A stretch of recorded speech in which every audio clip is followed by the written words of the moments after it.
आना हुआ था मगरिब में, वो असर में हमने यही पढ़ ली थी। हजरत से मुलाकात करी तो हमने देखा कि नमाजी बहुत कम है, तो मैंने कहा हजरत मुलाकात करवा दो उनसे। तो बोले चलो वो पीछे बन पे मुलाकातें करवाई, लोगों ने नियत भी करी। तो इसी फिक्र को लेकर आपकी बारगाह में भी हाजिरी हो गई हमारी, आपकी में भी जो भी मिले हम सबको दावत ही दे रहे हैं कि नमाजों की बस पाबंदी करें।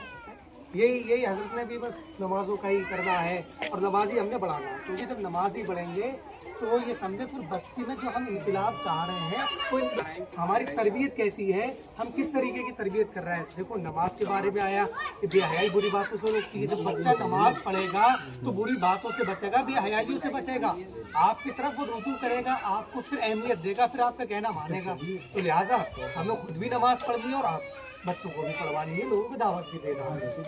अभी मगरिब में इंशाअल्लाह करीम बयान होगा मुख्तसर सा, तो आपको आना भी है और लोगों को लेके भी आना है, दावत भी देते हुए आना है, क्योंकि दावत देना ये बहुत बड़ा सवाब का काम है, बहुत बड़ा सवाब का काम है। जिहाद करने से ज़्यादा बेहतर है दावत देने की। ये भी देखें हमारे आका का जो दीन है, अब तक तो नबी आते रहे, अंबिया इकराम आते रहे, उनके जरिए हम तक आता गया, लेकिन अब कौन से नबी आने वाले हैं? हमारे नबी तो आखिरी नबी है ना, नबी ही नहीं, इनके बाद कोई नबी आने वाला है ही नहीं, नबूवत का दरवाजा बंद है।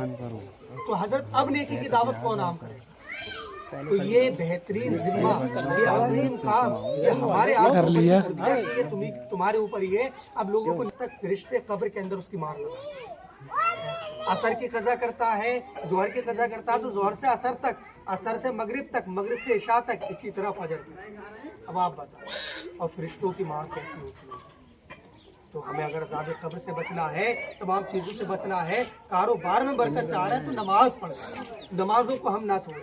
आप नमाजों के लिए वक्त निकालें, फिर देखें तमाम चीज़ें आपके कदमों में होंगी। आप नमाजों के लिए वक्त निकालें, दुआ कर लें। या रब्बे मुस्तफ़ा व तो पहले मुस्तफ़ा रसूल करीम सल्लल्लाहु अलैहि वसल्लम के वास्ते हमारे माँ बाप की उम्मत की मग़फ़िरत फरमा। अल्लाह इस्लामी भाइयों ने नेकी की दावत सुनी, का सुन्नत कबूल फरमा। अल्लाह पाक इन्होंने नियत की मस्जिद तक आने की, अल्लाह पाक ने आने की तौफीक अता फरमा। जिस इस्लामी भाई को हमने नेकी की दावत दी उसे मस्जिद तक आने की तौफीक अता फरमा। सल्लल्लाहु तआला अला खैरि खल्क़िही व नूरि अर्शिही मुहम्मद व आलिहि व सहाबिही अजमाइन बिरहमतिका या अरहमर राहिमीन।